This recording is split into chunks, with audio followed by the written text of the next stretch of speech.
En la palabra de Dios, en el capítulo 1 del libro de San Juan, dice en el versículo 29, el siguiente día vio Juan a Jesús que venía a él y dijo, he aquí el Cordero de Dios que quita el pecado del mundo. Donaldo, antes de comenzar el estudio como tal, ten por favor una oración pidiendo.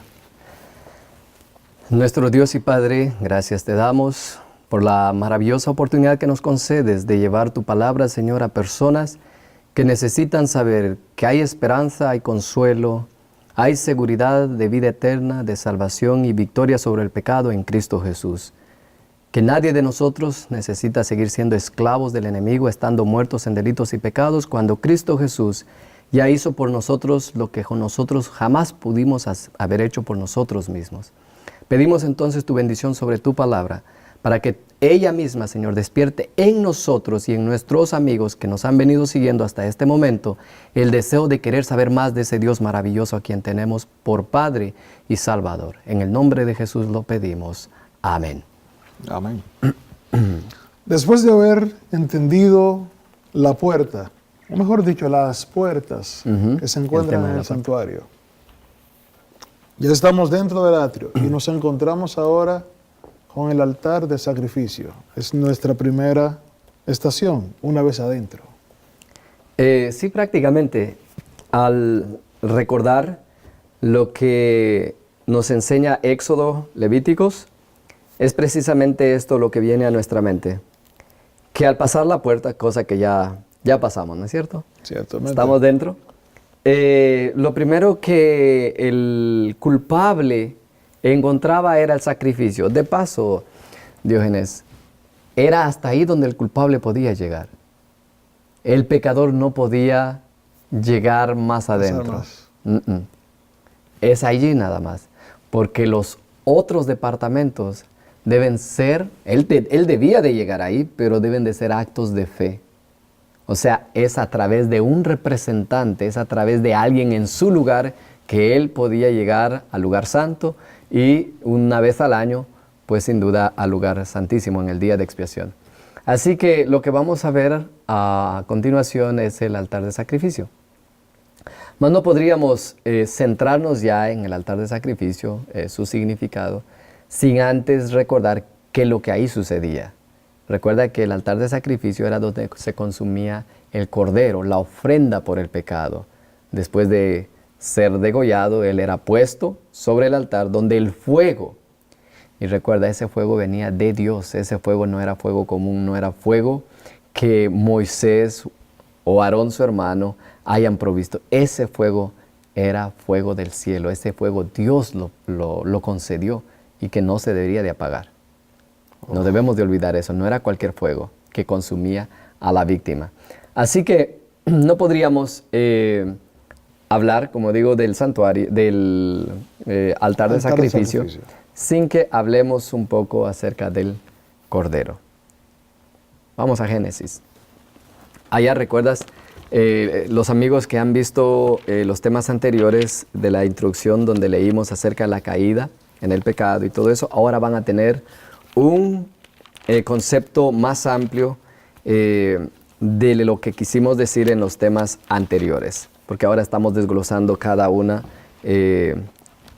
por partes individuales.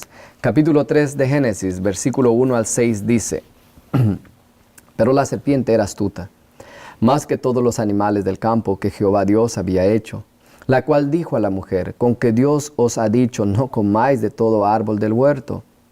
Y la mujer respondió a la serpiente, del fruto del árbol del huerto podemos comer. Error número 1. Nunca hables con la tentación. Huye de la tentación. Apártate de la tentación. Pero del fruto del árbol que está en medio del huerto, dijo Dios, no comeréis, ni le tocaréis para que no muráis. Entonces la serpiente dijo a la mujer, no moriréis. ¿Qué está haciendo la serpiente? Entiendo. Ella está mintiendo, pero la mentira se la está atribuyendo ¿a quién? A Dios, Porque si Dios dijo moriréis y ahora la serpiente dice no moriréis, está diciendo Dios les mintió. Dios ha mentido. Y la razón por la cual les mintió es la siguiente, versículo 5. Sino que sabe Dios que el día que comáis de él, serán abiertos vuestros ojos y seréis como Dios, sabiendo el bien y el mal. Y vio la mujer que el árbol era bueno para comer y que era agradable a los ojos, árbol codiciable para alcanzar la sabiduría, y tomó de su fruto y comió de él. Cayeron en desobediencia, cayeron en pecado. Y Dios dijo que el día que de él comieran, ese día iban a morir. Recordando los temas anteriores, cuando eso sucedió, porque inmediatamente ahora Eva va y ¿qué pasa? Y lo comparte. Lo comparte. Mira, nosotros no nos podemos quedar con nada. Sea bien o sea mal, nuestra naturaleza es ¿qué cosa? Compartir. Oye, mira, y por lo general solo compartimos lo malo. Pero ahora Dios, entrando en el santuario, ahora Él nos quiere hacer partícipes de su deseo, de sus planes, y que ahora nosotros también ganemos almas para el reino de los cielos. Y ya lo vimos, ¿no es cierto? Si queremos ser ganadores de almas, solamente entendiendo el plan de la salvación trazada en el santuario, justificación, santificación y esperando la vida eterna, así lograremos ganar almas para Cristo, porque esas personas van a ver a Cristo ¿en quién? En nosotros. Cómo vivimos, cómo comemos, cómo nos alimentamos, cómo nos vestimos, cómo nos comportamos en la sociedad. La gente va a desear algo mejor de lo que está experimentando y van a ver que lo mejor está en nosotros. Por Cristo Jesús dice que van a ver a Cristo en nosotros y lo van a aceptar, van a querer ser como nosotros. Ahora la pareja ha caído en pecado. Recordando los temas pasados, en el momento que ambos caen en pecado, algo sucedió ahí arriba, ¿no es cierto? Jesús se presenta ante el Padre. Este es el plan. Es hora de actuar. Se lo presentó a los ángeles, ¿recuerdas todo eso, no es cierto? Como los ángeles respondieron, no puede ser posible, deja que uno de nosotros vaya allá abajo. Se les dijo que no se podía, que tenía que ser. Pero estos dos acá, después de que caen en pecado, no saben lo que está pasando ahí arriba y le tienen que dar a ellos una solución. Versículo 7. Entonces fueron abiertos los ojos de ambos y conocieron que estaban desnudos. Entonces, vamos a arreglar esto, ¿no es cierto? Te das cuenta que desde entonces hay otros caminos. Solo existían ellos dos y ellos ya tenían un plan alterno, un camino alterno. ¿Cuál no será hoy día? Pero ¿cuántos caminos el cielo reconoce? Uno. Y está trazado en el santuario. Mira qué hicieron. Problema resuelto. Entonces cosieron hojas de higuera y se hicieron ¿qué cosa? Delantales. Se cubrieron la parte de adelante. O sea, que ellos ni siquiera estaban cubiertos completos. No. Delantales. Delantales, algo para cubrir la parte delantera. That's it. Problema resuelto en la mente de ellos. Estaban como el avestruz. Enterrada la cabeza, no pasa nada. No pasa nada, estoy aquí, el cuerpo entero afuera. Problema resuelto. No, ok, ya. Entonces, ¿por qué el 8 aparece? Porque estaba resuelto para ellos, porque se veían cubiertos. ¿No te parece que esa va a ser la misma experiencia y reacción de aquellos cuando venga el maestro a buscar, a rescatar, a llevar? Oye, si hoy día ellos dicen, no, esta es la solución, aquí está el remedio, con esto ya, eso creía Adán, pero hubo un versículo 8, y en el versículo 8 dice, y oyeron la voz de Jehová que se paseaba en el huerto al aire del día, y el hombre y su mujer, ¿qué cosa? Se escondieron de la presencia de Jehová Dios entre los árboles del huerto, precisamente lo que tú acabas de mencionar, Diógenes. Cuando Cristo venga, pedirán a las rocas cubrirnos. ¿Por qué? Porque el camino alterno, la puerta ancha que ellos eligieron, hasta ahí se van a dar cuenta. Pensábamos que el Antiguo Testamento ya no servía. Pensábamos que estaba desconectado. Pensábamos que esa ley era para los del pasado, para los judíos. Nunca lo entendieron porque nunca se propusieron estudiar qué Dios dejó, reconociendo que es un Dios inmutable, que conoce el fin desde el principio, como dice Isaías.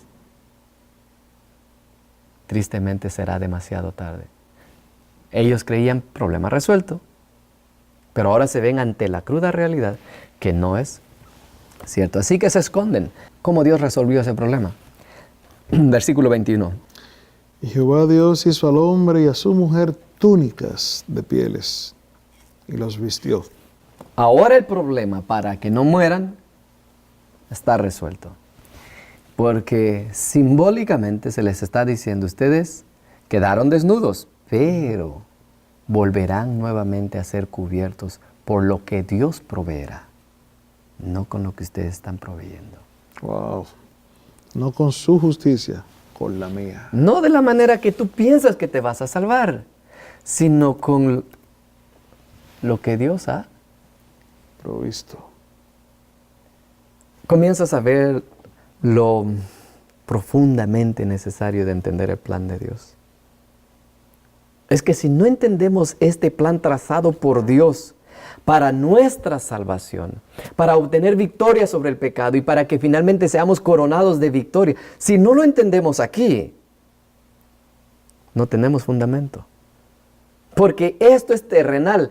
¿Cómo vamos a venir a pretender entender, comprender y apreciar el celestial, que es cosa que ojo no vio, que oído no oyó y que no ha subido a la mente? Si esto que Dios planificó como sombra, ¿recuerdas el ejemplo que di el otro día de la sombra? La sombra abre y cierra, porque el original lo está haciendo. Pero si no existe sombra, ¿qué está haciendo mi mano ahora? Yo no podría porque no hay sombra que me lo diga. Es precisamente esto. Nosotros solamente tendremos el problema resuelto cuando veamos que lo que Dios hizo por nosotros. Mira la inspiración que sigue diciendo. Antes de expulsar a Adán y a Eva del huerto, Dios les proporcionó vestimentas más durables, adecuadas para el trabajo físico que en adelante sería su ocupación y como protección contra los cambios de temperatura del ambiente que seguirían, ¿qué cosa? Estos cambios drásticos del clima que tenemos hoy día. Sí, iban a haber diferencias, pero Dios solamente en su revelación nos indica que fue después de la caída que estos o muy caliente o muy frío. Y los efectos en la naturaleza. Mira que sigue diciendo. Túnicas de pieles. También las pieles eran un recordativo constante de su perdida inocencia, de su perdida inocencia, de la muerte como la paga del pecado y del prometido Cordero de Dios, quien por su propia muerte vicaria quitaría los pecados ¿de quién? Del mundo. Ese corderito que murió ahí, de quien se le extrajeron las pieles, ¿a quién representaba? Jesús. A Jesús, el Cordero de Dios, está apuntando. El que había sido comisionado como protector de los animales creados, desgraciadamente ahora se encontró quitándole la vida de uno de ellos. ¿Quién está quitándole la vida? Adán. El mismo que se supone que cuidara de ellos. Le está quitando. El que se suponía, mira, le estás quitando la vida al animalito que más llegaste a amar. A ese animalito que cuando te miraba llegar a la casa, movía la colita, hacía todo el gesto de aprecio y cariño de verte. Ese animalito que se entregaba a ti confiadamente porque nunca le ibas a hacer daño. Ahora ese animalito a quien más amaba, al que más amaba Adán, ahora tiene que matarlo. Se encontró quitando la vida de uno de ellos. Estos debían morir para que él Viviese. pudiera vivir. El servicio de sacrificios, aunque no se menciona específicamente aquí, fue instituido en este tiempo. Lo que más tarde conoceríamos en el santuario, lo que más tarde lo conoceríamos mejor, ampliamente en el santuario. ¿Dónde comenzó? En el Génesis, aquí en el Génesis 3. El sacrificio, el servicio de sacrificios, el de matar animalitos para que pudieran vivir, aunque ahí no se mencionó específicamente, pero ahí quedó ¿qué cosa? Instituidos. El sacrificio de animales fue ordenado por Dios para que sirviera a la humanidad como un recuerdo perpetuo, un penitente reconocimiento de su pecado y una confesión de su fe en el Redentor que algún día habría de venir. Iba a venir. Tenía por objeto la muerte del corderito, revelar a la raza caída la solemne verdad de que el pecado era lo que causa la muerte. Para Adán el ofrecimiento del primer sacrificio fue una ceremonia muy dolorosa. Tuvo que alzar la mano para quitar una vida que solo Dios podía dar. Por primera vez iba a presenciar la muerte y sabía que si hubiera sido obediente a Dios, no lo habría conocido el hombre ni las bestias. Mientras mataba a la inocente víctima, temblaba al pensar que su pecado haría derramar la sangre de ¿quién? Del Cordero Inmaculado de Dios. El primer hecho, el primer animalito. Su mano temblaba porque ahora se le revelaba tu acción, el abismo, la división infinita que ha causado tu pecado. Tú quedaste de un lado y la justicia quedó de otro lado. Solamente será a través del Cordero de Dios. Un día, en el futuro, Él vendrá y morirá en tu lugar. Su mano temblaba. Esta escena le dio un sentido más profundo y más claro de la enormidad de su transgresión, que nada, sino la muerte del querido Hijo de Dios, podía expiar. Y se admiró o se maravilló de la infinita bondad que daba semejante rescate para salvar a los culpables. Una estrella de esperanza iluminaba el tenebroso y horrible futuro y lo libraba de una completa desesperación. Pero el plan de redención tenía un propósito todavía más amplio y profundo que el de salvar al hombre. Cristo no vino a la tierra únicamente por salvar por este motivo, sino no vino meramente para que los habitantes de este pequeño mundo acataran la ley de Dios, nota, como debe ser acatada. Puedes estar diciendo que cumplas la ley de Dios, pero a tu manera. No es a tu manera. Es como Dios dice que se debe de obedecer la ley de Dios. Jesús no solamente vino para eso, sino también vino para vindicar el carácter de Dios ante el universo, porque Satanás lo acusó de ¿qué? De mentiroso. Sí. El ataque fue al carácter de Dios. El ataque fue a Dios mismo. Es Dios quien les ha mentido. Y ese ataque comenzó en el cielo. Los ángeles quedaron con esas lagunas, que el carácter de Dios está en cuestión. Ahora Jesús se hace carne, perdona el pecado, perdona, provee, pero no solamente por nosotros, Diógenes. Esto tenía alcances de otras dimensiones que desconocemos. Los ángeles tenían que ver en el sacrificio de ese cordero que también la redención y la estabilidad eterna del universo estaba en ese cordero. No, el estudio del santuario, el estudio del plan de salvación será por la eternidad. Hay mucho que está allí que nosotros necesitamos entender. A este resultado de su gran sacrificio, a su influencia sobre los seres de otros mundos, Diógenes, nota, a este resultado de su gran sacrificio, a su influencia sobre los seres de otros mundos, así como sobre el hombre, se refirió el Salvador cuando, poco antes de su crucifixión, dijo: ahora es el juicio de este mundo, ahora el príncipe de este mundo será echado fuera. Y yo, dijo él, cuando sea levantado de la tierra, a todos atraeré ¿a quién? A mí mismo. ¿A todos quién? A todos los seres humanos. A ángeles y a otros mundos. Los ángeles y los otros mundos todavía sentían... ¿Qué pasó con Satanás? Si Satanás, el cual se llamaba Lucifer antiguamente, era amado, era respetado, era el siguiente en aprecio y mando después de Jesús.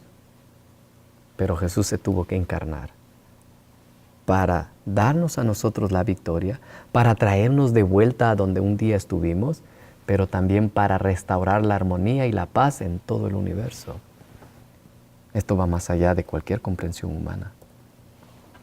El acto de Cristo de morir por la salvación del hombre no solo haría accesible el cielo para los hombres, que el cual lo logró, lo hizo, sino que ante todo el universo justificaría a Dios y a su Hijo en su trato con la rebelión de Satanás. O sea, el hecho de lanzarlo del cielo Y lo que ya vimos en la justicia retributiva, que finalmente de Dios desciende fuego del cielo, elimina a Satanás, elimina a los pecadores.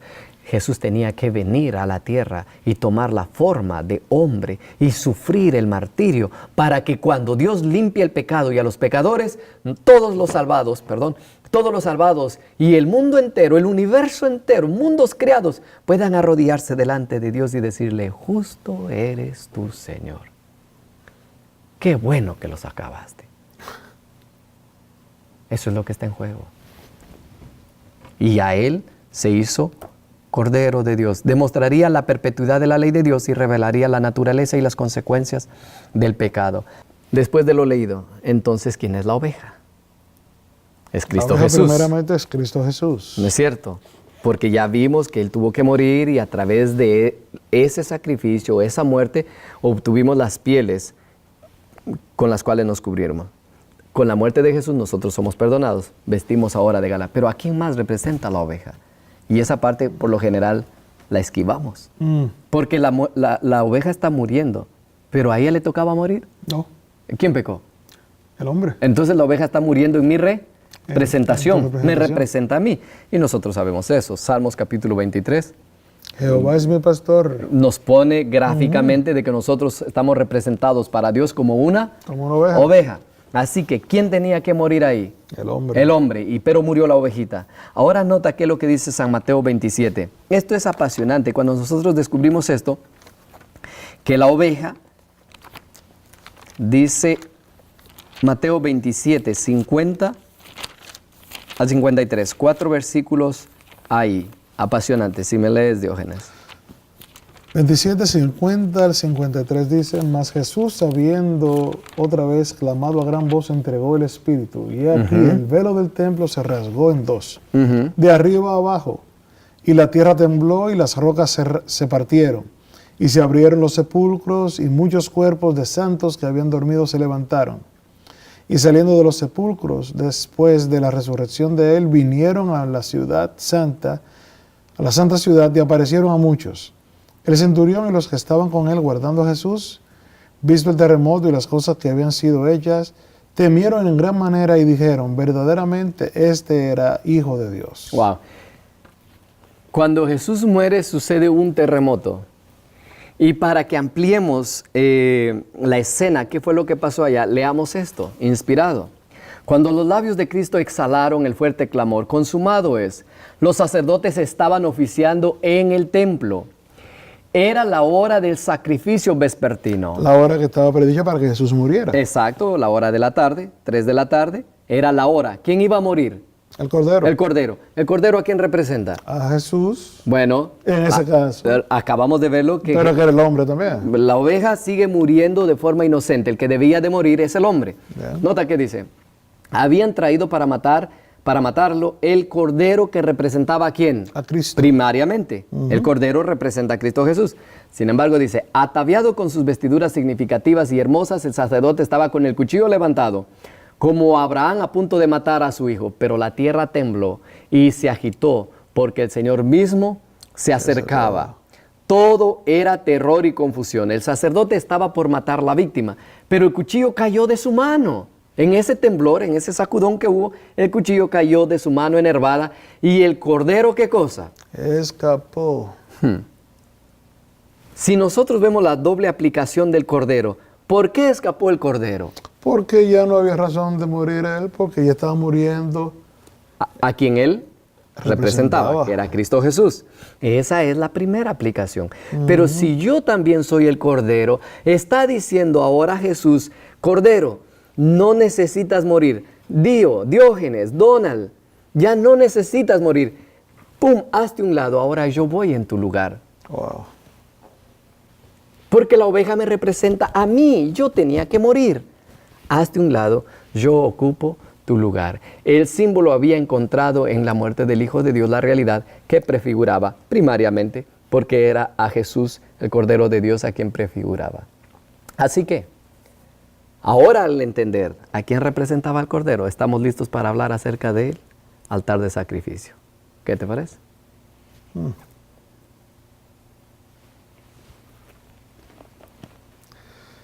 Amigos, el altar de sacrificio sigue en el próximo segmento. Que Dios les bendiga.